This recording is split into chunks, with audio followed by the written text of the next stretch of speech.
അഫ്ഗാനിസ്ഥാനിലെ കുനാർ മേഖലയിലുണ്ടായ ശക്തമായ ഭൂചലനത്തിൽ 250 പേർ മരിച്ചു. 500ഓളം പേർക്ക് പരിക്കേൽക്കുകയും ചെയ്തതായാണ് അഫ്ഗാൻ സർക്കാർ റിപ്പോർട്ട് ചെയ്യുന്നത്. ഇപ്പോൾ വിവരങ്ങളുമായി ന്യൂസ് ഡെസ്കിൽ നിന്നും PJ അരുൺ ചേരുകയാണ്. അരുൺ, എന്തൊക്കെയാണ് അഫ്ഗാനിസ്ഥാനിലെ ഭൂചലനത്തിൻ്റെ ഏറ്റവും പുതിയ വിവരങ്ങൾ നമുക്ക് ലഭിക്കുന്നത്?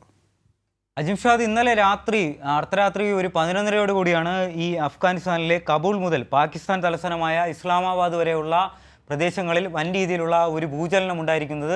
ഞെട്ടിക്കുന്ന ഒരു വിവരം എന്ന് പറഞ്ഞാൽ 250-ലധികം പേർ ഇപ്പോൾ തന്നെ റിപ്പോർട്ടുകൾ സ്ഥിരീകരിക്കുന്ന തരത്തിലുള്ള റിപ്പോർട്ടുകൾ അന്തർദേശീയ മാധ്യമങ്ങൾ ഇപ്പോൾ പുറത്തുവിടുന്നുണ്ട്. 250-ലധികം പേർക്ക് ജീവഹാനി സംഭവിച്ചിരിക്കുന്നു. 500-ലധികം പേർക്ക് ഗുരുതരമായി പരിക്കേൽപ്പിക്കുന്ന തരത്തിലുള്ള പ്രാദേശിക മാധ്യമങ്ങളുടെ റിപ്പോർട്ടുകളുടെ അടിസ്ഥാനത്തിൽ BBC, Al Jazeera, New York Times ഉൾപ്പെടെയുള്ള മാധ്യമങ്ങൾ ഇപ്പോൾ ഇതുമായി ബന്ധപ്പെട്ടുള്ള റിപ്പോർട്ടുകൾ വരുന്നുണ്ട്. എന്തായാലും 2023 കഴിഞ്ഞ വർഷങ്ങളിൽ 2 വർഷങ്ങൾക്ക് മുമ്പ് ഒക്ടോബറിൽ ഇതേ സമയത്ത് അന്ന് 6 തീവ്രത റിക്ടർ സ്കെയിലിൽ 6 തീവ്രത രേഖപ്പെടുത്തിയ വൻ ഭൂചലനം ഉണ്ടായിരുന്നു. ഇതിന് സമാനമായ ഒരു ഭൂചലനമാണ് ഇപ്പോൾ മേഖലയിൽ ഉണ്ടായിരിക്കുന്നത്.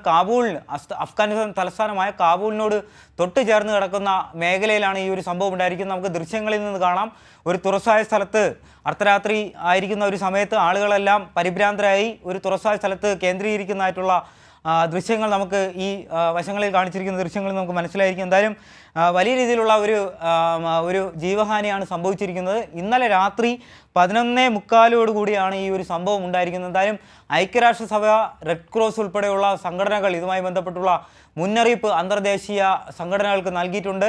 വലിയ രീതിയിലുള്ള ഒരു ധനസഹായം അല്ലെങ്കിൽ ജീവൻ രക്ഷാ പ്രവർത്തനം ആ മേഖലയിൽ കേന്ദ്രീകരിച്ച് നടത്തേണ്ടതുണ്ട്.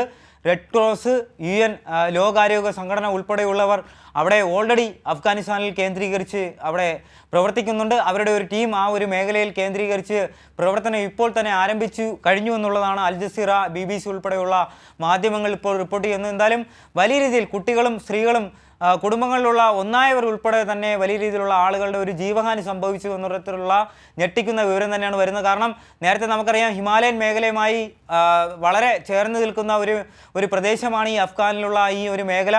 അതോടെ ഇന്ത്യയിൽ കഴിഞ്ഞ 2 ദിവസങ്ങളിലായി വലിയ രീതിയിലുള്ള മേഘവിസ്ഫോടനത്തെ തുടർന്നുള്ള പ്രളയവും വലിയ രീതിയിലുള്ള വെള്ളപ്പൊക്കവും എല്ലാ മേഖലയിൽ അനുഭവപ്പെടുന്നുണ്ട്. ഇതുമായി അനുബന്ധിച്ച് തന്നെയാണ് പാക് അധീന കാശ്മീരിലും അഫ്ഗാനിസ്ഥാനിലും വലിയ രീതിയിലുള്ള ചെറിയ രീതിയിലും വലിയ രീതിയിലുമുള്ള പ്രകമ്പനങ്ങൾ അനുഭവപ്പെട്ടിരിക്കുന്നുണ്ട്. അതിന്റെ വിവരങ്ങൾ, വിശദാംശങ്ങൾ നൽകിയത്. എന്തായാലും റിക്ടർ സ്കെയിലിൽ 6 രേഖപ്പെടുത്തിയതാണ്. സ്വാഭാവികമായി ഇനിയും മരണസംഖ്യ ഉയരാനുള്ള സാധ്യത കൂടി കാണുന്നുണ്ട്. സമഗ്ര വിവരങ്ങളാണ് PJ അരുൺ നൽകിയത്.